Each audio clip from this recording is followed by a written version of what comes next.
from Soldiers Point. As you can see, it's overcast. It pelted down last night. It was a massive thunderstorm, lightning, thunder, sheeting rain coming in sideways. And in front of me there is Middle Island. I'm about 20 kilometres from the heads, and that's Mount Tomaree in the distance. Out there on the right, left is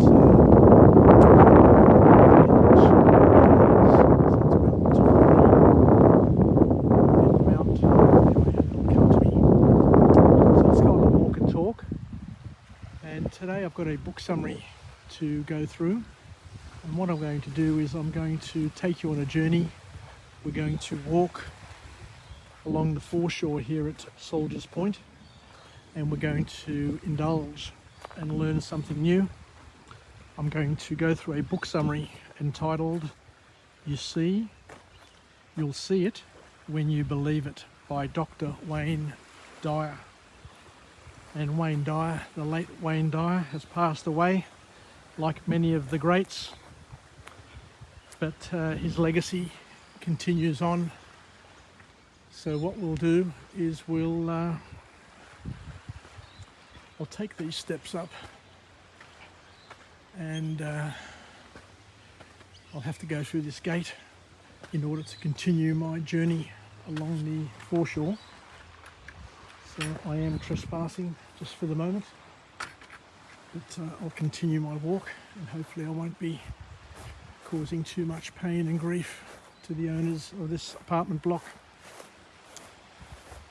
So Wayne Dyer, what a legend.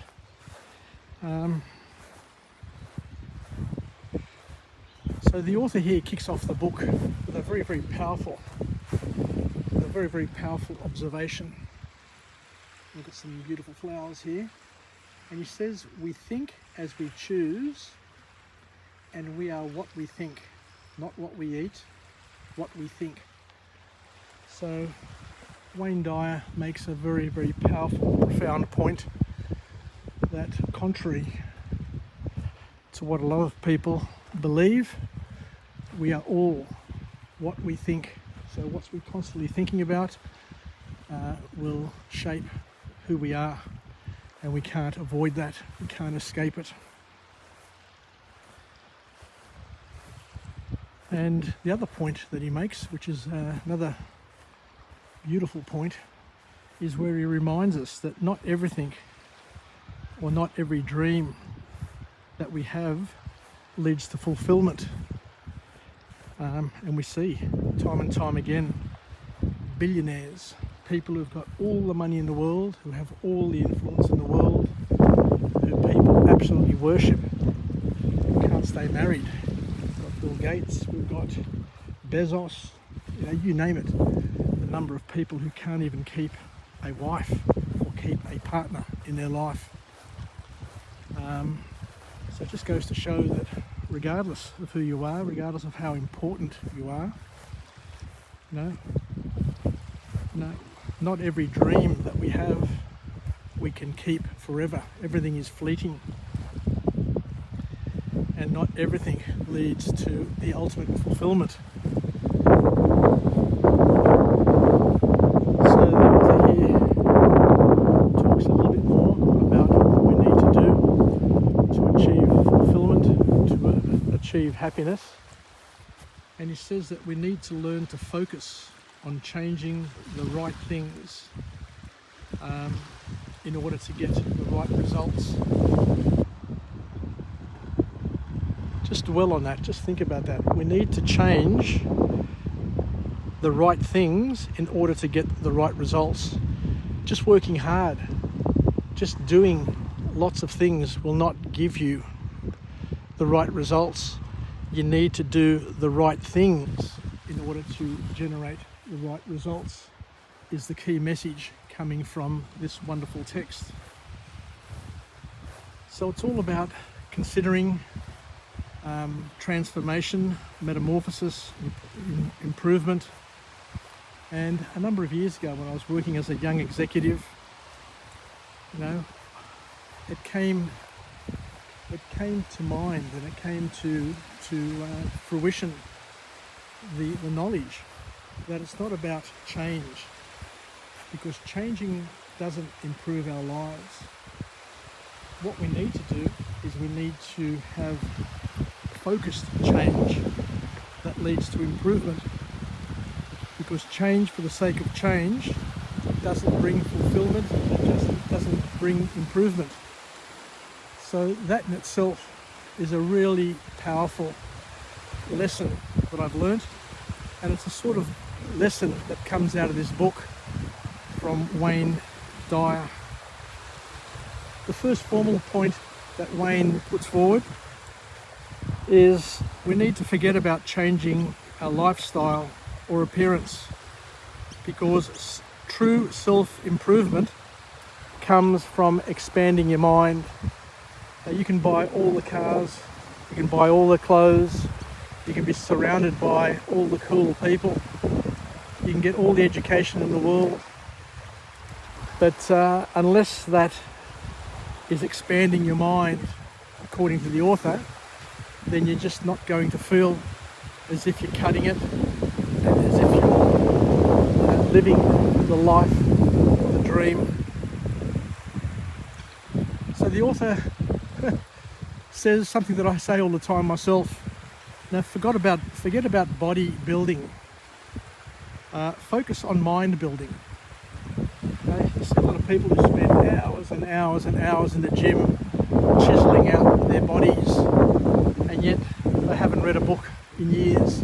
I'm not saying all of the bodybuilders don't do it, but I'm just saying do both. You can do both. You know, you've got time to do both. You can be at the gym pushing weights, and you can be listening to a vlog or a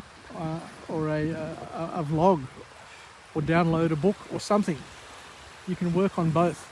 So it's only when you expand your mind, not your muscles, your brain muscle, not your body muscle, but your brain muscle, that you feel fulfilled and happier. Because at the end of the day, this is very profound as well, and as Christians we accept it, we know it, we appreciate it, that your body is only 1% of who you are. Sit and think about it. Your body, the vessel that we have, is only 1% or thereabouts. He's using it just to position it and to put it into perspective. Our bodies are yet only 1% of who we are. You know, you can't touch the 99% that makes up your personality, your thoughts, your feelings. And you've got no limit to what your higher conscience is. Now, you can continually grow and develop, whereas there's a limit to how much muscle you can put on. There's a limit to how fast you can run 100 meters. There's a limit to how much you can bench press. Now, there are limits to all of those things, and our life has a limit. Most of us have 70, or 70, should I say. 70, so 70 years of age is the average for most of us to live physically. So regardless of what we do in those 70 years, it only contributes to the 1% of who we are. There's that other dimension, that 99% that Wayne Dyer talks about, that is worth considering. So the second formal point to come out of this book is where he says that to make your greatest dreams become reality, we need to focus on nourishing our thoughts, fertilizing our thoughts, protecting, leveraging, supporting our thought processes. So he says what we should be trying to do or consider doing is to take more time to notice and absorb what is going on around us, because everything that we notice is a product of our thoughts. It's pretty special, pretty powerful sort of stuff here, and everything is a result of a thought that we once had. So if you're spending time looking in the past,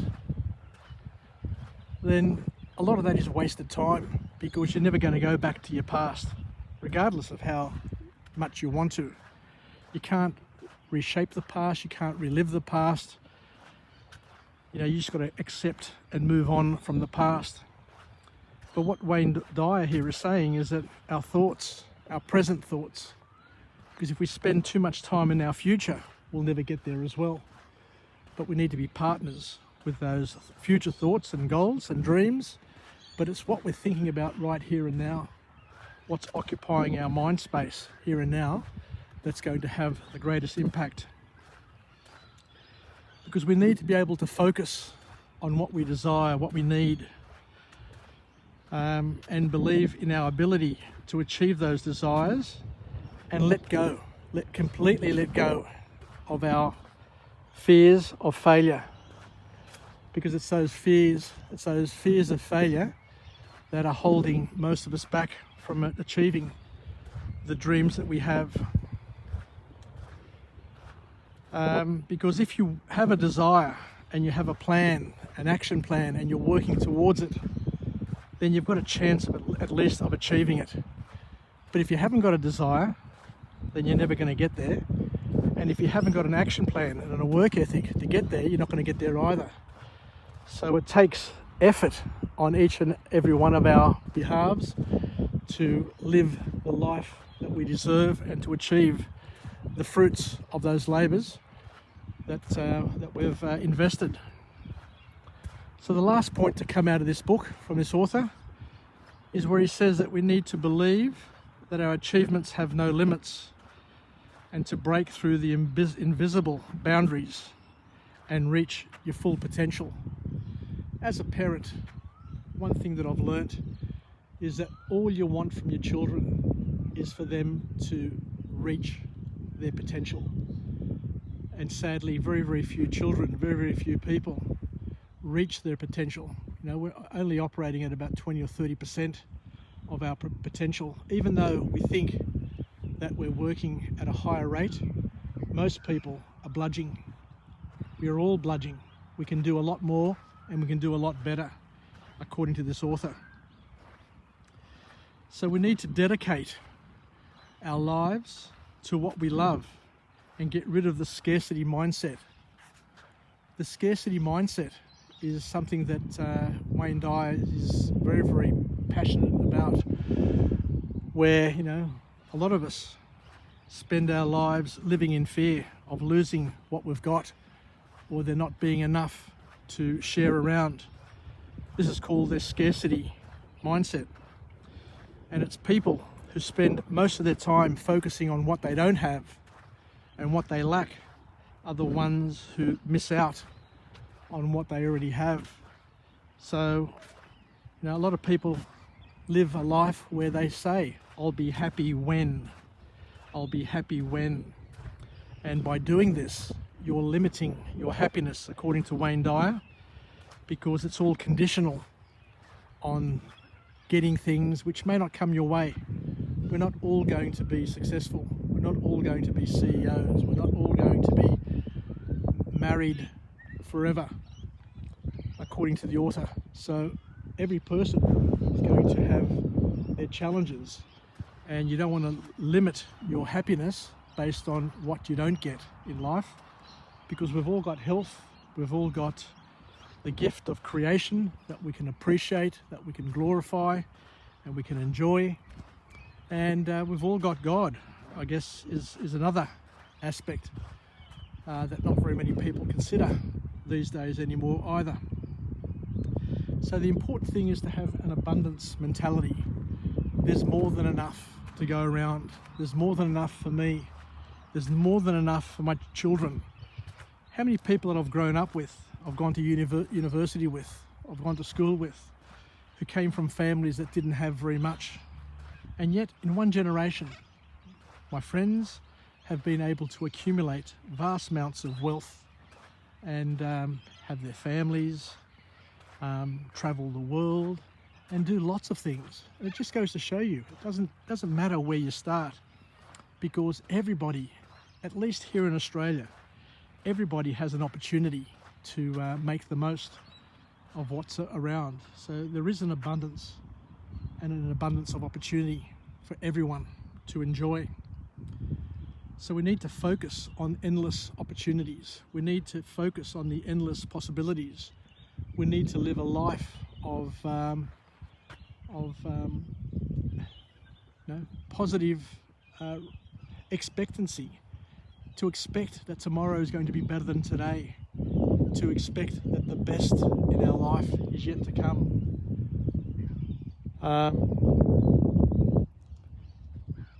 And to understand that nothing in our world is impossible, especially for those who believe in God and believe in prayer and activate prayer to help them gain an appreciation of what they already have. So we need to be grateful. We need to be grateful for what we have. We need to be grateful for everything. And as you look around, there is so much that we can see, that we can do. I remember going to a seminar years ago where the fellow, I've forgotten his name now. It comes to me every now and then. Mitchell. His surname was Mitchell. He had a plane accident. He was a paraplegic. He got burnt, and he says that after my accidents, I realised, yes, there are things that I can't do in life. I can't walk, and I can't do this, and I can't do that. There may be 10,000 things that I can't do. But he said, by the same token, there are 100,000 things that I can do. So just focus on what you can do, is the message. And the message that came from him was, it's not what happens to you, but what you do about it that counts. So thank you everybody for joining me on this episode of Jim's 5am Club. I'm just going to head back to the car now. I'm going to go past where those magpies are. So the magpies are at that point where those gum trees are. So just over there is where I got swooped before. So I'll have to be a little bit more careful as I'm getting through there this time round. But now that I know what to expect, I'll just cover my eyes, cover my head, and hold this selfie stick up nice and high to ward off that pesky magpie. It was only doing its job at the end of the day, so we can't pick on the magpie. So I look forward to coming to you again from a different location with a different message of empowerment, where we can be partners in each other's growth and development, where we can live, learn and pass it on, and we can explore the beauties of this land around us, and also explore OPE, other people's experiences, and see if we can incorporate those experiences into our own inventory of skills, so that we can leverage what we've learnt and what we know and what other people have gone through. Because as we said, science is about documenting observations, and the more patterns, the more observations we have available to us, then we're going to be in a better position to make decisions that may enable us to achieve the outcomes that we desire. Take care everybody, yasas, and bye for now.